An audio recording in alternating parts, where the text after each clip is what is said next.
keep in the silent mode.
Engineering in the Ramaiah Institute of Technology, Landfill. As we know, it is not just a site of increasing piles of waste. There are many negative issues associated with landfills, mainly toxins, leachate, and greenhouse gases. A lot of different materials that end up with landfills which contain toxins that are eventually released and seep into the soil and groundwater. In this context, we are honored to have eminent speakers from across the globe to deliver lectures on geoenvironmental aspects of landfills. I invite all the dignitaries onto the dais. I request our head of the department, Dr. I. Venugopal sir, to lead the dignitaries to the dais.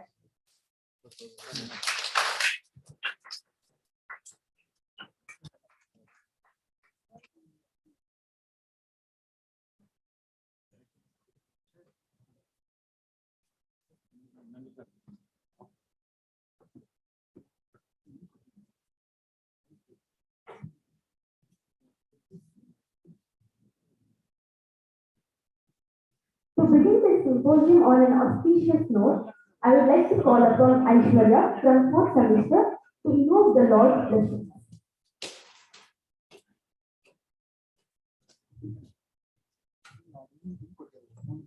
ಗಜಮುಖನು Ganapati ನಿನಗಿವಂದನೆ ನಂಬಿದವರ ಬಾಳಿನ ಕಲ್ಪತರು ಭಾದ್ರಪದ ಶುಕ್ಲದ ಕವತಿಯನ್ನು ನೀ ಮನೆ ಮನೆಗೂ ದಯ ಮಾಡಿ ಹರಸಿಎಂದು ಭಾದ್ರಪದ ಶುಕ್ಲದ ಕವತಿಯನ್ನು ನೀ ಮನೆ ಮನೆಗೂ ದಯ ಮಾಡಿ ಹರಸು ಎಂದು ಇಂದ್ರ ಸಂಧಾನಕ್ಕೆ ತಲೆಬಾಗಿ ಕೈಯ ಮುಗಿ ಬೇಡುವ ಭಕ್ತರಿಗೆ ನೀ ದಯಾ ಸಿಂಧು ಗಜಮುಖನೇ ಗಣಪತಿ ನಿನಗೆ ವಂದನೆ ನಂಬಿದವರ ಬಾಳಿನ ಕಲ್ಪತರು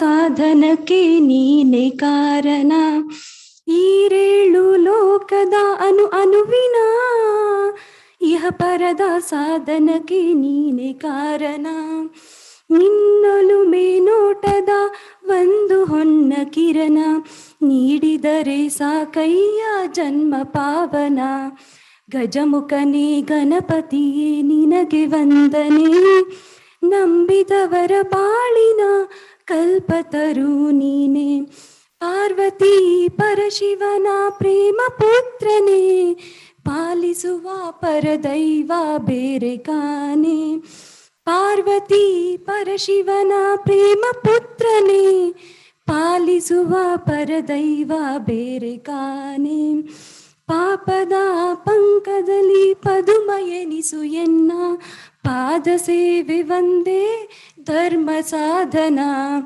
ಗಜಮುಖನೇ ಗಣಪತಿಯೇ ನಿನಗೆ ವಂದನೆ ನಂಬಿದವರ ಬಾಳಿನ ಕಲ್ಪತರು ನೀನೆ. Thank you so much.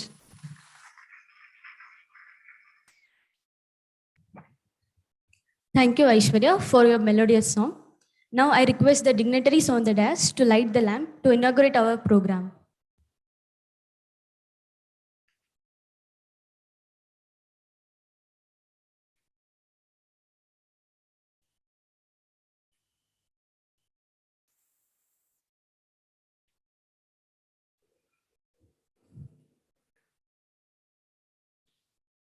As we know, knowledge removes darkness of ignorance in life.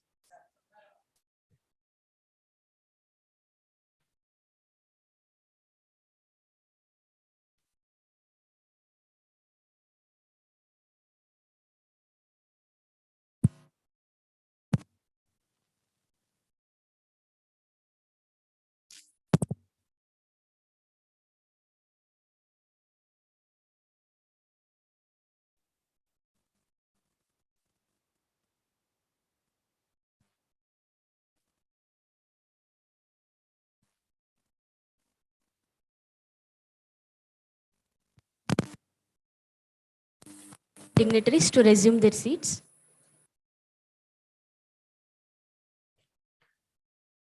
Now I invite our beloved HOD sir to deliver the welcome address.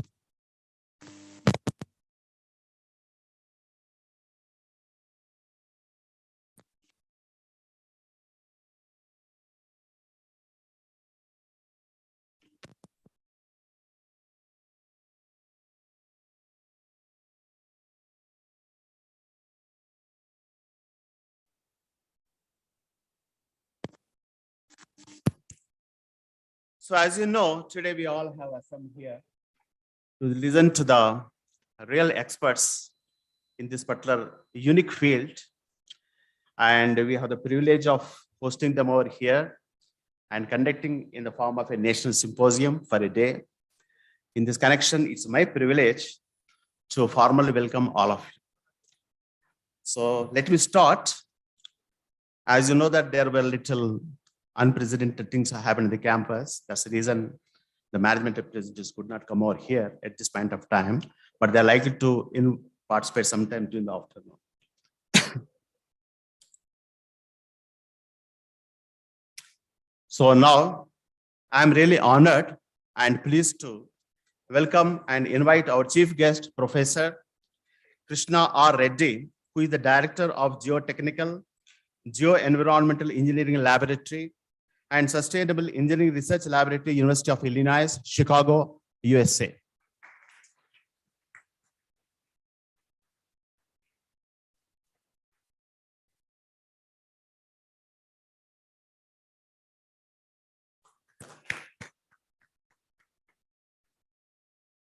I also welcome the other chief guest, Professor G R Dodagoudar, is a senior professor from IIT Madras.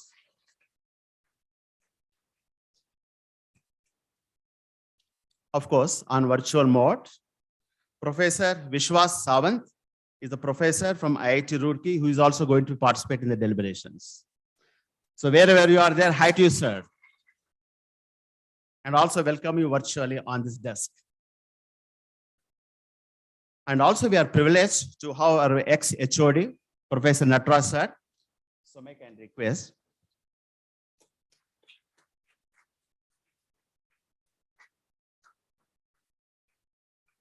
He's an advisor and is a guidance for all of us. And my heartfelt welcome to all the other HODs and all other faculty members who have made it a point to come and grace this occasion. With all our HODs. All our HODs, please be great. Of course, all my in-house members, faculty members, last but not least, all my student community. No exclusions, everyone is a part of the celebrations. Little bit more technical, what exactly this seminar is going to be.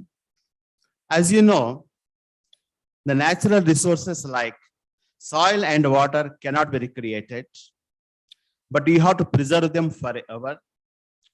On the other hand, the increasing population or industrialization or various types of agricultural practices causing a lot of wastage. And all these wastages, we really scientifically do not know how to dispose it of. There's a lot of science is involved in that. So that is exactly this field talks about it. And the effect of that mispractices or malpractices causing the pollution to the air and water and all to the soil. Today, the slogan is not only to preserve the water or air, even the soil. Perhaps you might have seen in the national newspapers, save the soil is a slogan today because it has got a large effect on the living beings on the planet. Right from micro beings to the human beings, everybody is at the threat of the extinction if the earth is not properly taken care of. We as the civil engineers, more so, have a larger responsibility to play how exactly we can evolve a scientific solution to protect them. Perhaps those guidelines have helped us to convene this particular seminar or a symposium so that every one of you get educated and know the science behind that. We're extremely grateful to you, sir, for having made it and taken this such a relevant topic for the today's symposium. Many unregulated waste disposal sites in India especially pose a threat to the ground and surface water sources, and ultimately they are consumed by the living beings. Hence, there is a need to reduce the waste, recycle the waste, design the secured landfill systems, and also innovate different remediation techniques so that the groundwater contamination can be totally annihilated and such claimed land can be used for the constructional activities. And this particular one-day symposium on environmental aspects of the landfills and sustainability is mainly to address these environmental issues in relation with waste containment facilities such as landfills. In fact, the speakers are going to elaborate a lot on these lines. Integrated solid waste management, what we generally call ISWM, is a comprehensive waste prevention, recycling, composting, and disposal program. An effective ISWM system prevents the geo-environmental pollution and protects the environment, and the human health can be saved because of that. These aspects are going to be deliberated by our Professor Krishna R Reddy, and we have a lot to learn in the hours to come. Equally, we have another honorable speaker, Professor Dodagoudar. So he is going to talk about the contaminant transport modeling, a kind of a science, a new origin. He is going to talk about the mathematical modeling. Is a very important way the transport rates of the different pollutants will be estimated through mathematical models. He has done a lot of pioneer work in those lines. These methods of contaminant transport modeling will be explained by our distinguished speaker from Dodagoudar from IIT Madras. Apart from these problems with the contaminated soils, we as a civil engineers face a challenge to construct foundations on soft soils, where the pile foundation becomes most of the times a solution. But the design will become very tougher when the liquefaction can happen. Liquefaction is basically a phenomenon where the soil loses the shear strength. More so it happens under the seismic activity when the silt soils are encountered. That kind of phenomenon, how it has to be addressed, we have the Professor Vishwas Sawant from IIT Roorkee. He is going to talk to you sometime in the post-lunch or the pre-lunch session from the Roorkee. And that topic will be very interesting with respect to the design and application into the civil engineering profession. All in all, we have three stalwarts with us. It's a rare combination, Brahma, Vishnu, Maheshwara. And we all students, and including the faculties, should open up our minds and the heart to absorb whatever is going to be delivered. I hope certainly the students will take the maximum takeaway from this seminar, including my colleague faculties. So with these few words, I will ask the anchor to proceed with the rest of the programs. Thank you. Thank you, sir. Now I request Professor Nizar, sir, to welcome our HOD by handing you with a bouquet.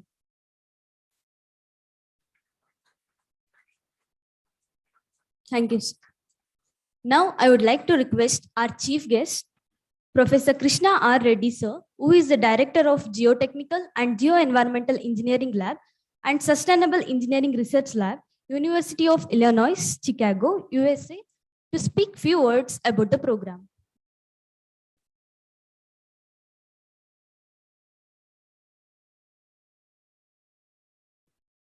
Good morning, everyone. So I know you're going to hear me, quite a bit going into the program, so I don't want to talk too much, but I welcome you all to this program. And I have been to IISc many, many times, and I heard about your university, but I never got a chance to step in. And it's a great pleasure to actually be on campus and see, fantastic facilities that you have here. So I know also the students who have graduated from this school, and they have been doing really well in the US. They came for higher studies and they have got jobs and they're doing extremely well. So I understand, we have civil engineers here. So you need to be educated quite well. And I'm also glad to know that, a lot of IISc PhD graduates are teaching here. So you have best teachers that you can imagine, because the graduates of IIScs can go to any institution and become a professor. So, and also I understand you have a faculty who has many years of experience. So you are getting that latest research experience from young teachers, and also, that practical background from experienced teachers. So you are in a good situation. And then the topic like today, is a very important topic. I think the younger generation is more passionate than the older generation regarding the environment and the sustainability. Whenever I talk to some older generation or I should not say older, but they should, nobody want to be older these days. So I will offend some people if I say that one. They say, we don't have to do anything. But like a younger faculty, younger students, they are very passionate about protecting the environment and maintaining the sustainability. They are very passionate, even if it costs a little bit more, if something is going to be more sustainable, more environmental friendly, they are ready for it. But, the typical, communities or industries right now, they are hesitant for doing that things. So keep an eye on that one, whatever you are doing, whether you are in structures or water resources, anything that you deal with, you need to do something to protect the overall environment and sustainability. But also, keep a broader vision. I think you need to learn beyond the classroom because, the technology advancements are so rapid. And even I cannot catch up, even, following all the webinars and all kinds of, online programs. It's very hard to keep up with the latest things. And you don't want to be behind, right? So, all the technological advancements that are happening in terms of artificial intelligence, machine learning, 3D printing, all kinds of things are happening. And don't think that these can be done only by, computer science people. Even civil engineers are all, using those technologies. You may not be involved in the technology development, but you are going to be a user of those technologies. So you need to keep an eye on that one. Don't say that this is computer science and you're not aware of these kind of things. So you need to go beyond classroom to learn a lot of things. So also don't constrain yourself in terms of the future. Okay, so maybe you may be good looking for jobs locally. You don't want to leave Bangalore because it's such a nice city, or state of Karnataka, or for good food and all kinds of good stuff that you have. I know Karnataka people wants to stay in Karnataka, but don't hesitate to go any parts of India to pursue your careers, or even go abroad.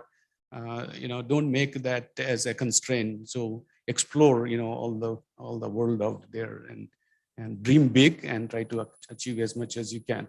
So I'm going to talk about the waste management and what can we do in this country. So that all coming later in my presentations. Thank you very much for being here. Thank you. Thank you, sir. I request Professor G R Dodagoudar, sir, to speak few words.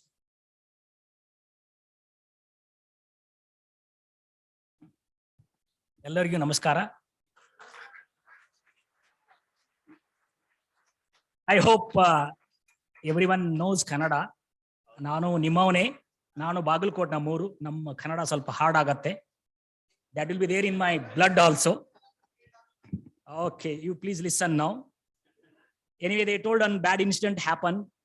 See, bad incidents, whether we like it or not, some things will going to happen. Even God likes or not, things will going to happen. Even if I want to die, God will not stop. Better come up. You no need to worry. In that sense, I'm going to make one statement. Life is much, much bigger than science and engineering. Please try to understand. I don't have to emphasize this. Already Corona has proved. Many people, somehow, if you think a little bit down the line, someone must have gone in your family. In my family, 4 people have gone, Bagalkot. It came in the newspaper. First lady teacher, primary school lady teacher, surname is Vantagodi. Later husband gone. Later on, father, mother of that lady. Because of Corona, because of the nonsense election, the Belgaum by-election, they forced that lady to go. She could have denied. This is what going to happen. That is the reason you don't go against fate. Simply accept. If the fate is going to tell you, simply accept, you simply accept. Don't worry about anything. Many things are not in our hand. Sometimes whatever you do, you're doing drama. Please don't do drama.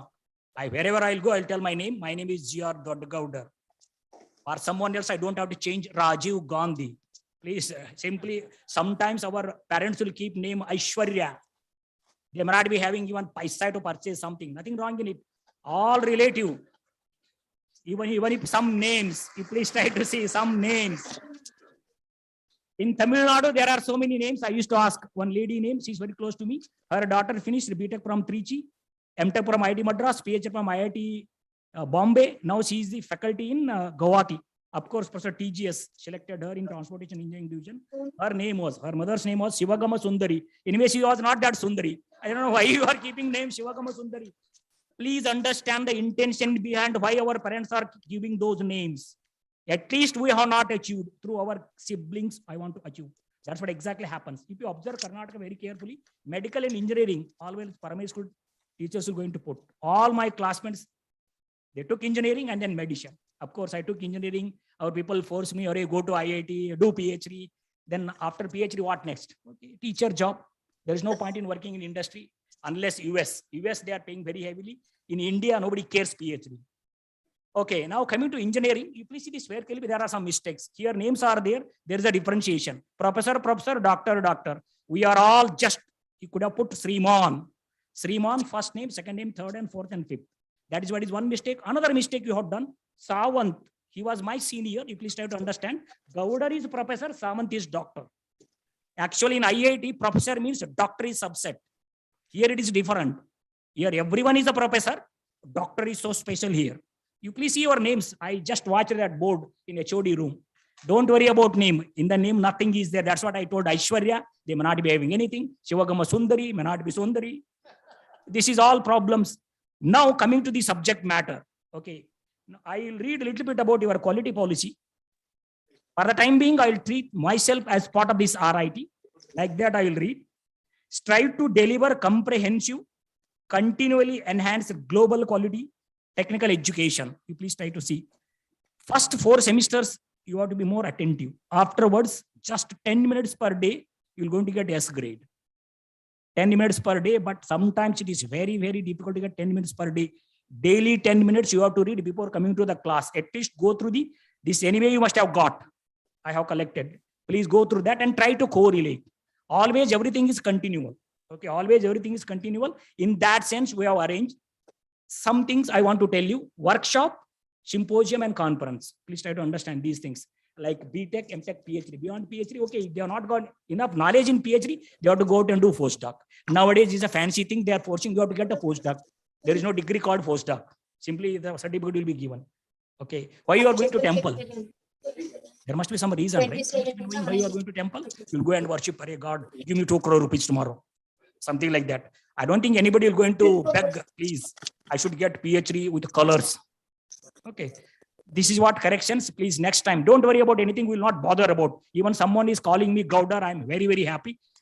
Here your professors are there. They are my close friends.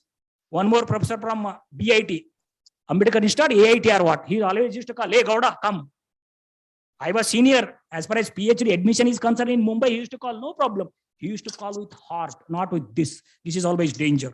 This is supercomputer, super pen drive, whatever you can say, you're going to store everything. When it is needed, that time only going to react. Now coming to some topics. Anyway, Reddy sir is our mentor. Sir also mentor. I know that sir since 20-25 years. This sir also I know since so many years. Anyway, they are here. Maybe I'm knowing them. Students means always the loved ones. But one thing, whatever bad incident happened, that is the reason I made that statement. Life is much bigger than engineering. In case your brothers, younger brothers are studying elsewhere, please tell your parents to take care of them. Institute will not take care of anyone. Even these things are happening in IIT. Even without IIT, without your RIT, and then somewhere else also is going to happen. And then please tell them. Don't force yourself to get a S grade. S grade don't have any meaning. S grade means highest grade. If someone is asking a question, if you are not able to answer, especially in North Karnataka, what they will tell, you got S grade. This is what exactly happens. You got S grade. What is the summation of shape functions? If you don't know, what are you asking, sir? I never heard in my life shape function in finite element course. I never heard how to get the sum of those shape functions. If you ask, what is the summation of shape function? Later, what they will tell, no, that's what exactly they will tell.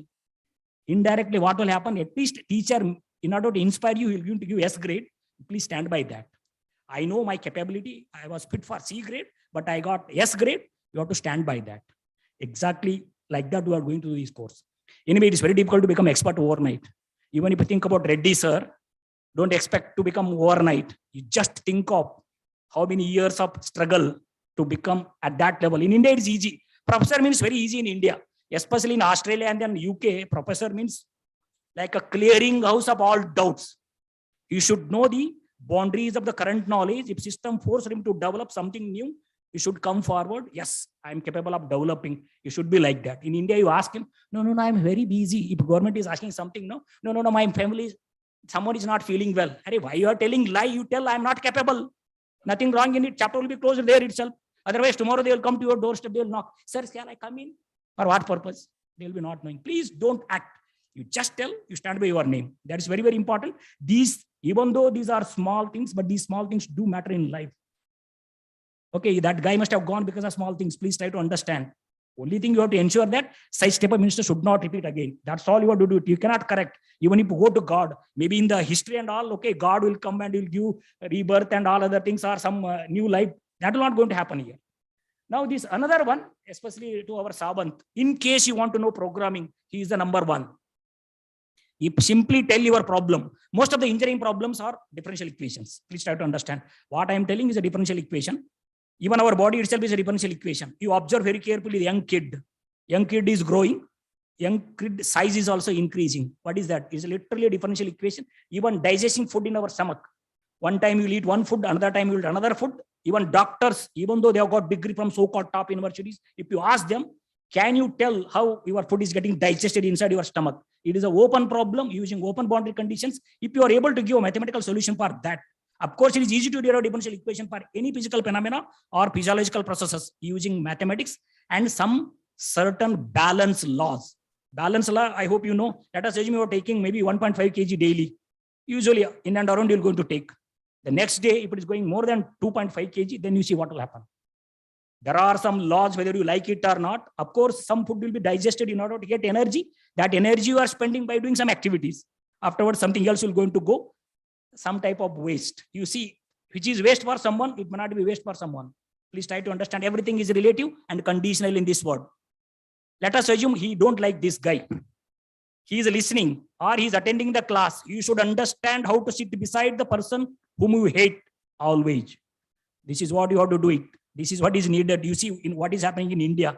Even though you don't like, at least you are here for some purpose. Always you please have purpose and also some aim in the life.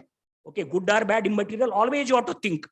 By attending this type of seminar or attending something else or listening to a senior, whether I'm able to move little bit towards that objective. That's very, very important. And also you should have a timetable for that. Without timetable, nothing will going to happen. Things are very, very simple. I'm telling Stanley, you see me anywhere. Today I brought to just show the book. Otherwise, I will never carry anything. If you carry 120 times the same book, that book will look like footpath. Please respect. There another piece of advice. Nowadays, I'm seeing you people are not respecting your parents. Please. There is no equivalence for the life. You may get a 500 PhD degree from MIT. That is not equivalent to the life given by your parents. Please don't let down your parents and then respect seniors. Little bit okay. Little bit chalta hai. Okay, little bit joking, this and that, but don't do too much. If someone is giving you back the same thing, if you have guts to tolerate, then only you have to tease others. You tease, little bit okay. If someone is giving you back, if you are not able to tolerate, then comes a problem. That's what you have to do. Many times people, I have not put a single paisa on education. People, little fee was there. Sir was telling there no fees in Usmania universities, but I paid a little fees. Then our parents must have paid 100 rupees, 200 rupees for your engineering. That much. Now you see how much. You may be telling, sir, that time, the times are exactly same. Since civilization taking food, this is there. Even you developed a computer, nobody has tried eating like this, attaching some extra, thinking that innovation. Too much of anything is danger in the life. Be humble, be to the ground. Our D.B. Gundappa, please read Kannada literature. It's one of the top literature even in the world. Maybe 18th language in the world, top best language. Nee ಏನರಾಗಪ್ಪ ಮನೆಗೆ ಮಲ್ಲಿಗೆ ಆಗು ಅಂತ ಹೇಳಿದಾರೆ ಅವರು. ದೊಡ್ಡದಿದೆ hard ಅದರ ಅರ್ಥ ಏನು? You try to draw parallels. This is the biggest mistake. Let us assume you are going to listen to Reddy sir. You imagine Egypt. I have listened similar talk 100 times. What a parallels I can draw from. That is how I have prepared my first part. Mathematical modeling applicable to everyone. Simply sitting in the room, I observed how many columns are there here. You just see this building. What is there in this building? For that matter, all buildings of your so-called MSRIT. F is equal to MA is there. That's all. You know what is F is equal to MA? It is a mathematical expression, but it is going to tell some realization of the universe or some part of physics. Please try to understand. Like that, I'm going to tell. Even endowment. What is endowment?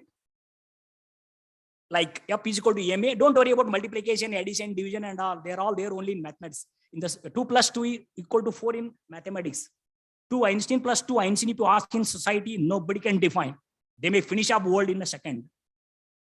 You got the point? 2 plus 2. 2 plus 2 equal to 4 only in mathematics. In the society is 2 plus 2 is equal to 4. It is there only. That is how we have developed this science. Please try to understand. Environment is equal to what? It is relative to environment. Environment, you have air, you have water, you have soil. This is an environment.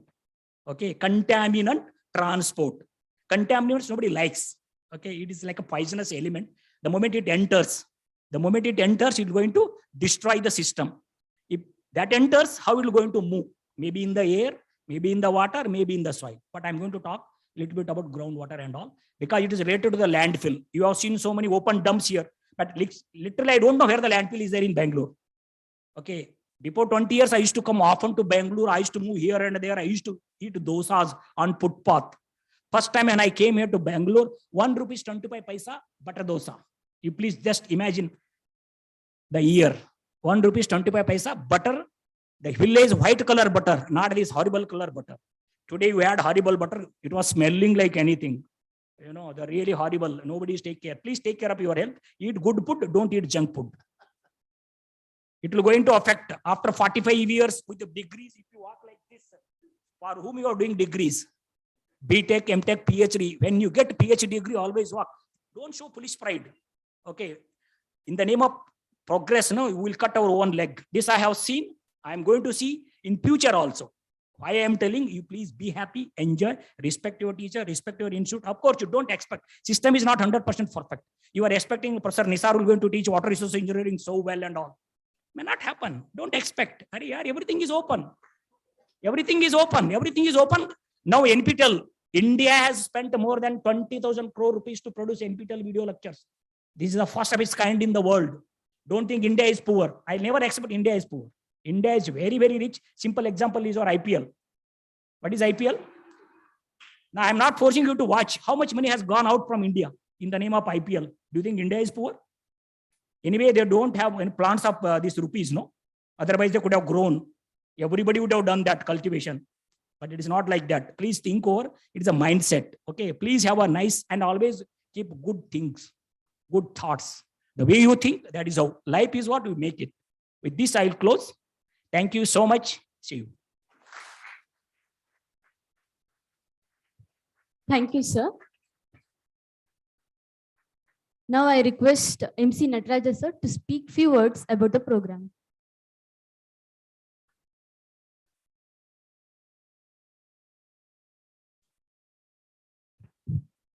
Very good morning, all of you.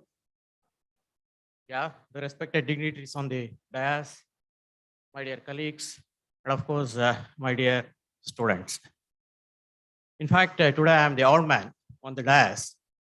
Nevertheless, I have some responsibilities as far as students are concerned. I really endorse whatever the statements being made by the experts who are on the dais. And today, as you all know, it is an education where we all probably need to cultivate one important quality, the quality of the competency. This is what normally I address students in any platform. A lot of things are there in the textbook to learn. But what is important today is to see beyond. The one way of seeing beyond probably is to attend workshops of this kind, conferences, where certain new things that are happening in the field of civil engineering, we need to know, we need to appreciate, if possible, we need to include in your curriculum. Whatever the projects you handle, probably one aspect of what these experts are telling today, they are all the topics of current interest. If you can bring in a small part of this into your project, probably that is the best services or probably you can give it to the society. Please take the advantage of whatever the experts are going to talk today. And probably if you can inculcate as a part in your life, I think that is the biggest achievement. So with this, I thank the organizers for giving me the opportunity and I wish you all the best. Thank you much.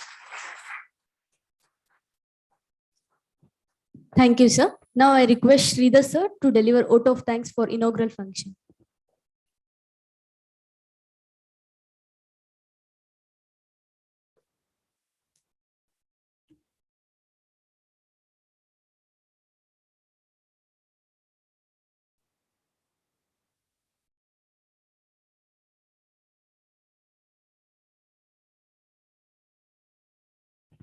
Hello.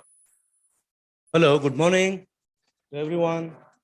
Yeah, so it's my privilege to propose the vote of thanks for this inaugural function, the one-day National Symposium on Geoenvironmental Aspects of Landfills and Sustainability. I would like to wholeheartedly thank the Professor Krishna R Reddy, Professor Goudar, Professor Sawant, who is going to join us online as our guest on this occasion. I would like to convey my heartfelt regards to them for accepting the invitation and gracing the occasion.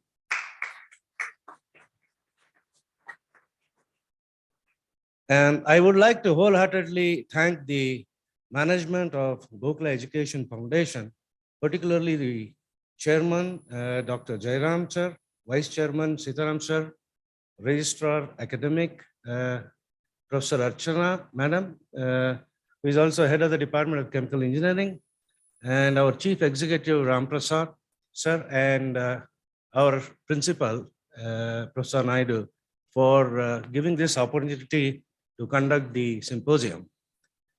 I would also express our greatest gratitude to our head of the department, Professor Venugopal sir, for all his support and guidance in making this event a possibility. And I also thank all the HODs and faculty members from other departments for their presence in this particular symposium.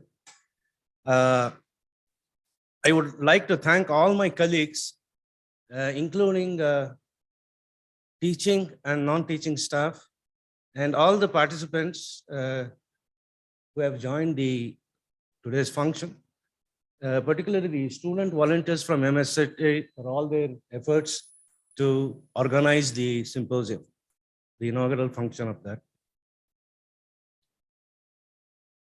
I would like to thank all my colleagues.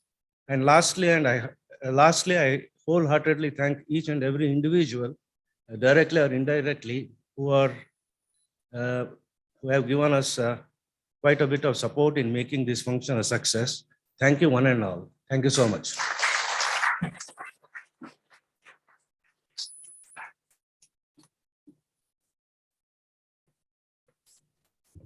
Thank you, sir. Now I request everyone to join for refreshments. I request Professor HOD sir to lead the dignitaries. Like within 10:50, everyone should come back to the seminar hall.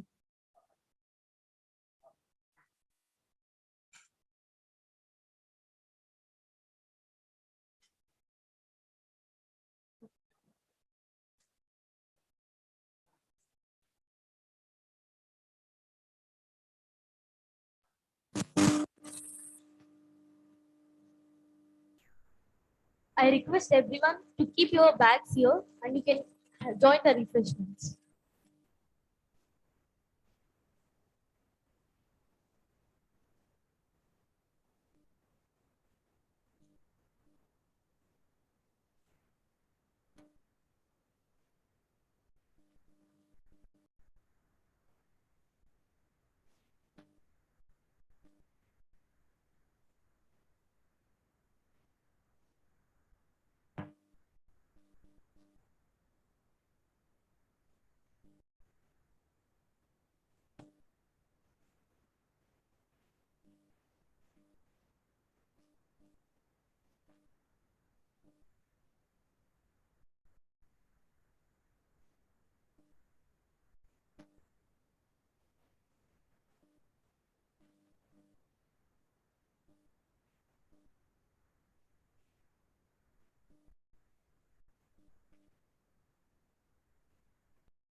Hello. Hello. Huh? Hello. Hello.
Hello. Hello. Hello.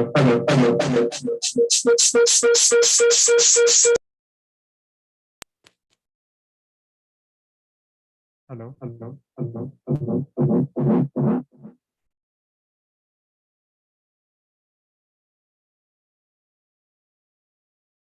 Hello.